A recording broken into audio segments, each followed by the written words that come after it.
নমস্কার, কেমন আছেন সবাই? মেদিনীপুর ফুড অ্যান্ড আর্ট ফেস্টিভ্যালে আপনাদের সকলকে স্বাগত জানাই। স্বাদ, শিল্প আর সংস্কৃতির এক অনন্য মিলন মেলা, যেখানে খাওয়ার আর শিল্প একসাথে তৈরি করেছে এক অন্যরকম উৎসব। এই ফেস্টিভ্যালে রয়েছে নানা ধরনের খাবার, দেশি বিদেশি স্ট্রিট ফুড থেকে শুরু করে বাঙালি শীতের বিশেষ খাবার, পিঠে, পুলি, পায়েস, নলেন গুড়ের নানান পদ। শীতের মরশুমে যার স্বাদ সত্যিই আলাদা। শীতকাল এলেই বাঙালির জীবনে খাবারের আনন্দ যেন আরও বেড়ে যায়। এই সময়টা মানেই পিঠেপুলি, গরম গরম ভাপা আর নলেন গুড়ের মিষ্টি গন্ধ। এই ফুড ফেস্টিভ্যালে শীতের অনুভূতিটাই ফিরে এসেছে।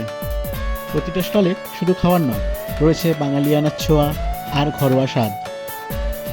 এখানে খাবার মানে শুধু পেট ভরা নয়, খাবার মানে স্মৃতি, আবেগ আর শীতের সন্ধ্যায় পরিবারের সাথে কাটানো সুন্দর মুহূর্ত।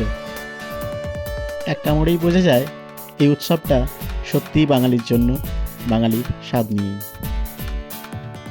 খাবার তো আছেই, খাবারের পাশাপাশি এইখানে রয়েছে সুন্দর একটা আর্ট গ্যালারি, হাতের তৈরি শিল্পকর্ম, রঙিন পেন্টিং, যা চোখে পড়লে আপনার মন সত্যিই ভালো করে দেবে। তাছাড়া এই মেলাতে রয়েছে হাতের তৈরি শিল্পকর্ম, রঙিন পেন্টিং আর নানা রকম অ্যান্টিক শোপিস। এছাড়াও এখানে রয়েছে ইউনিক ডিজাইনের gold plated jewellery, handmade jewellery. এগুলো নিজের জন্য বা প্রিয়জনের উপহারের জন্য একেবারে উপযুক্ত। আর এই ফেস্টিভ্যালের আরেকটা বড় আকর্ষণ হলো এর সাংস্কৃতিক অনুষ্ঠান। সন্ধে নামলেই মঞ্চে জ্বলে ওঠে গান, নাচ আর পারফরমেন্সের আলো।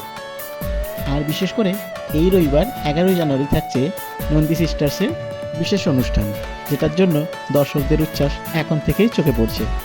সংস্কৃতি, সুর আর মানুষের হাসি সব মিলিয়ে হয়ে উঠেছে সত্যি স্মরণীয়।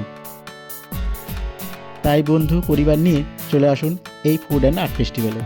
স্বাদ, শিল্প আর সংস্কৃতির এই উৎসব আপনাদেরই জন্য। আবার দেখা হবে। ধন্যবাদ।